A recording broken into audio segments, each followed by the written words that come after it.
This deck proves that the bracket system is a lie.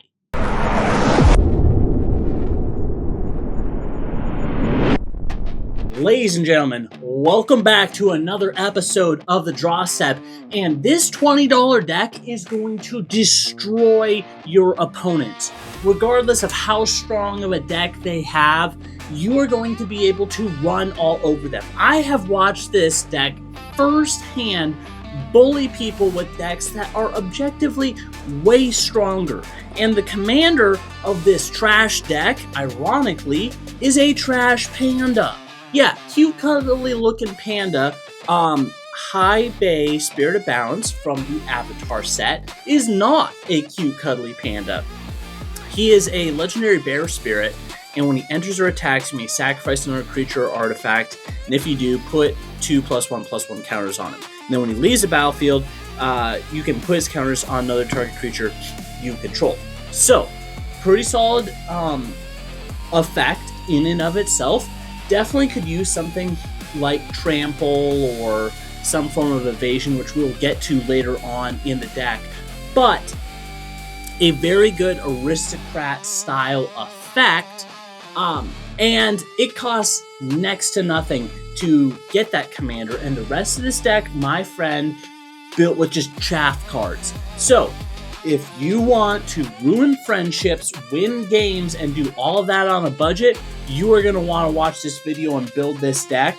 And stick around to the very end. I will show you some of the strongest cards, or the strongest card in this entire deck. But first and foremost, starting out, this deck, it has an absurd amount of destruction built into it. Why does it have so much destruction? Nobody really knows, but he is prepared for about anything that comes. You got a curious farm animal if you want to destroy artifact or enchantments. Yeah, artifacts or enchantments. You got the Fire Nation drill, which also is going to be able to destroy a creature. Get Lost, kind of rude, but also destroys things. And then Path to Exile, a classic. Close to like what is it? Swords to Plowshares, but a land instead of life. Closing Statement, 5 mana, but you can cast it for even less. Also do some destruction there. Unfortunate Accident, super duper unfortunate what happens with that, but what's nice is it is a spree spell, so you can kind of pick and choose what's best for you there. Deadly Precision, 1 mana to destroy target creature. Neutralize the Guards. This one isn't technically destruction, but it is going to destroy most of your opponent's tokens, and the surveilling is kind of nice. Get some stuff into your graveyard or make sure you know what's coming up next. Bitter Triumph, again, destroy a creature or a planeswalker, whatever you need to do in that situation. Eliminate, destroy a creature, yet again. Storm Plane, Detainment. It's an enchantment, kind of like a, they make so many in white now. 3 mana enchantments that when it enters, it exiles a permanent. There are a lot of those. Steer Clear, 1 mana, deals 2 damage to target attacking or blocking creature. Again, it can destroy a creature or at least do damage to it. Hollow Marauder, this one is on a creature body, but when it enters, you can cause your opponents to discard cards. So not destruction, but get rid of stuff that they care about. Epic Downfall, 2 mana to be able to exile a creature. That's kind of nice. You know, destruction is all well and good, but these days in Magic, there's so many ways to be able to bring stuff back. If you can exile it, go on. Exilate. Never have to worry about it again. That is nice. Meteor Sword, an absolutely absurd expensive equipment. 7 mana, but it does destroy a permanent when it enters the battlefield. So technically, you could also destroy land. It doesn't specify non-land permanent. Nice. Rooftop Assassin. Again, it is a creature, has the lifelink, which is pretty nice, but also when it enters, it destroys. Fatal Push, 1 mana, destroy something small. And then finally, We have Ariet's Lullaby for 2 mana to, again, destroy something. So that is, again, a lot of destruction, a lot more destruction than you would normally run in most decks, but it is nice to be able to kind of protect yourself from whatever your opponents are doing, be able to interact with their boards. Now, to get to where we want to be able to have some level of ramp. So we do have things like an Oasis Gardener. We also have the Bender's, what is that? Water Skin. That's kind of nice. Especially, normally I only want to pay 2 mana for something that taps for 1 mana, but the fact that you get it untap it during each other player's untap step, that's pretty nice. Be able to use it multiple times. We also have some ways of returning things to the graveyard or protecting like our commander or some of the creatures we really care about if our opponents try to destroy our things. Because it is okay to destroy our opponent's stuff, it is not okay for them to destroy our stuff. We have Mourner's Surprise for 2 mana. It will allow you to return it from your graveyard to your hand.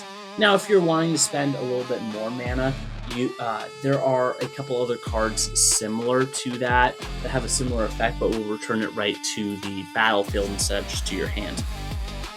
Reconnaissance is super nice. It's an enchantment for 1 mana, and then you can pay 0 and remove a target attacking creature you control from combat.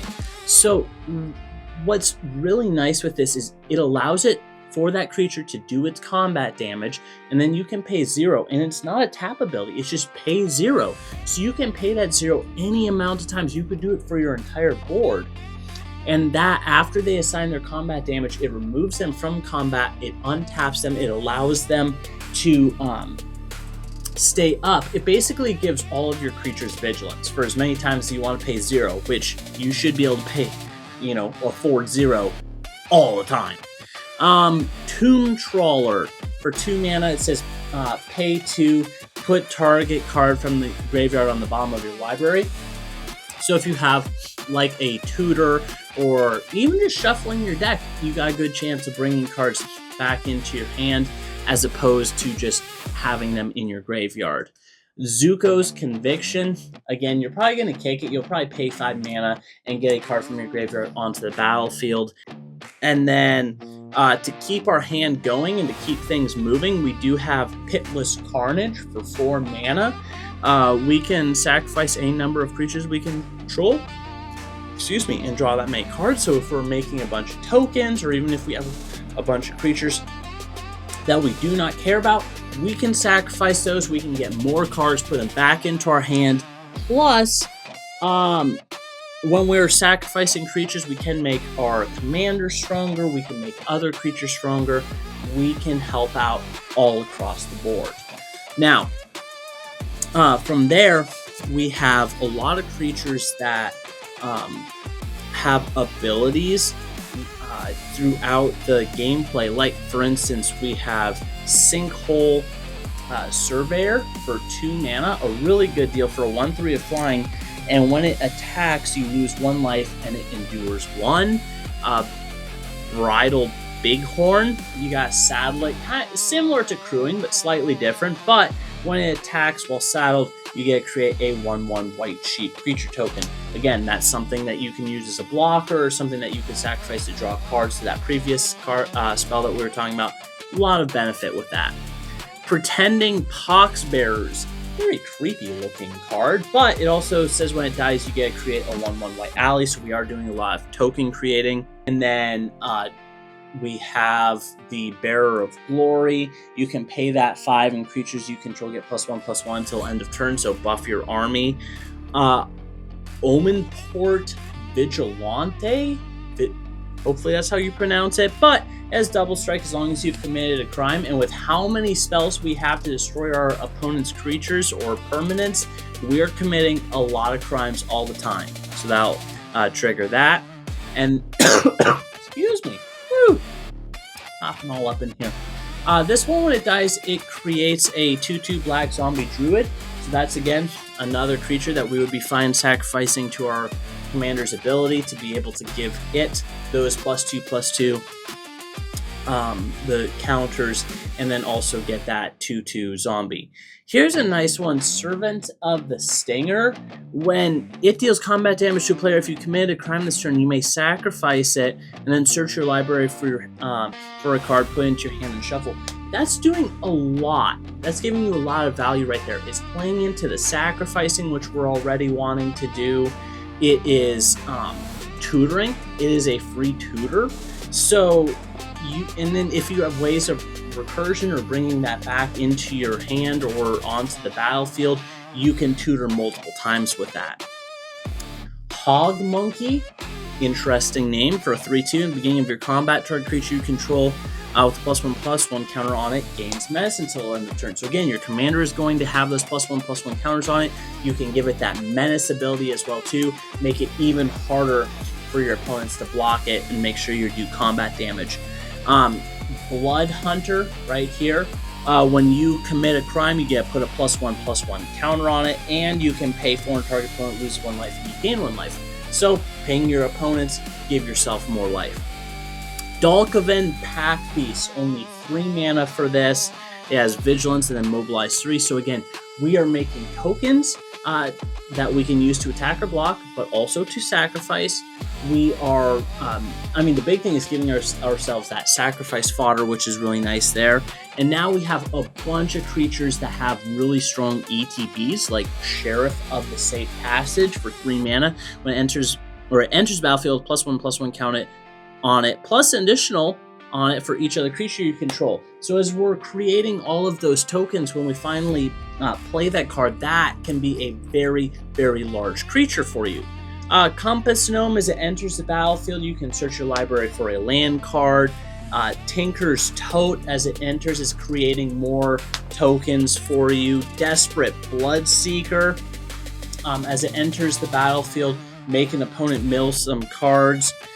Or it can be yourself as well too, if you want to push some stuff into your graveyard to be able to recur later. Nightblade Brigade, it does the Mobilize and the Endure as well too, or Surveilling rather. Glider Staff, when it enters, it allows you to airbend. Nurturing Pixie, when it enters the battlefield, return up to 1 target non-fairy, non-land permanent you control to its owner's hand. If a permanent was returned this way, put a 1/1 counter on it.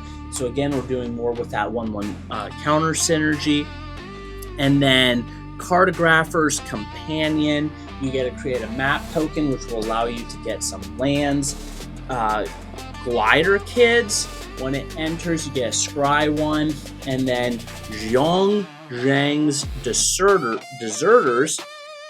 When it enters, you get put a +1/+1 counter on target creature. So again, we have all of those great ETBs, so it just makes sense to have something like Ephemerate in our deck to be able to bounce one of those creatures. You could do the same one twice or 1 per turn, or do 2 different things. Anyway, you were bouncing things to be able to get those ETBs over and over again. And finally, again, we are wanting to play into that +1/+1 counter synergy. So we have Lightfoot Technique, that's giving stuff a boost. We have Yip Yip for 1 mana. Target creature you control gets +2/+2. It also gains flying until end of turn. A lesson, you can either do -1/-1, so take out something small of your opponent's, or a +1/+1 on your thing. Take up the shield, put a +1/+1 counter on target creature, gains lifelink and indestructible. Your commander could get massive as the game goes on. So you can protect him, but also swing with him and get a lot of life with that lifelink ability. Aang's Defense, 1 mana, target blocking creature gets +2/+2, and you get to draw a card. Expanded Anatomy, you get to put 2 1/1 counters on a creature, most likely your commander. Swing with it, use the Vigilance to block with it, and until end of turn. And then Water Tribe Captain, you can pay that 5. If you got a bunch of mana, if this is late game, you can pay that multiple times, give your creatures a buff. And then Essence Infusion for 2 mana. put 2 1/1 counters on target creature, gains lifelink until end of turn. So again, kind of just like that, take up the shield. It doesn't have the indestructible feature, but it's putting those 1/1 counters on it and giving it the lifelink, which is super solid. Now, most of the lands are basic in this deck. The one non-basic land that I feel like is definitely worth noting. There's a couple non-basic lands. We'll have the full deck list in the description below. The most important one is obviously a Rogue's Passage. Your commander is going to get so large. Having a Rogue's Passage, pay that 4, be able to smack an opponent in the face. They have nothing that they can do about it. Speaking of which, similar to a Rogue's Passage, we have a Smoke Bomb. Probably the second most powerful, most important card in this deck, Smoke Bomb. When you can play it with Flash, so if somebody's about to take out your commander or target one of your creatures, play this. Flash, all creatures have Shroud, so it helps all of your stuff, but also your opponent's things as well too. In the beginning of your upkeeps, you definitely want to play this on an opponent's turn, but at the beginning of your upkeep, sacrifice Smoke Bomb. When you do, target creature you control can't be blocked this turn. Get your commander through, whether you be taking him out with commander damage or just a crap ton of damage, take out your opponents right there. Finally, the last card of the deck, the card that I have seen be insanely strong and win the game for people. Obsessive Pursuit. This enchantment, super strong, only 2 mana. When it enters and at the beginning of your upkeep, you lose 1 life and create a clue token. So that's going to be able to fetch you cards over time. But whenever you attack, put X 1/1 counters on target attacking creature, where X is the number of permanents you've sacrificed. So if you get a bunch of clues, you'll be able to sacrifice those clues, buff up that creature, probably your commander or whatever creature you're choosing, and then if it's 3 or greater, it gains lifelink until end of turn. Again, like I said, there are a lot of ways that with that lifelink, you will be able to gain so much life with that enchantment and some of the other cards we have. Now again, there are some little tweaks you can make to this deck. If you want to spend more money, you could get like a Loxton's Hammer. That's going to give it lifelink, vigilance. I believe that does trample as well too. I would say probably the biggest tweak you could do this is add some equipment to give it trample or double strike or things like that. But even as it is, even keeping this insanely low budget, this deck is so powerful. You will be able to run over all of your opponents, take them out, and they won't know what hit them. If you guys love decks like this, budget decks, toxic decks, things like that, you're going to make sure you're going to want to subscribe, ring the bell notification. We try to bring you decks like this every single Friday. Let me know what tweaks you would make to this deck. Let me know anything that you would change or add to it in the comments down below, and I'll see you guys next time.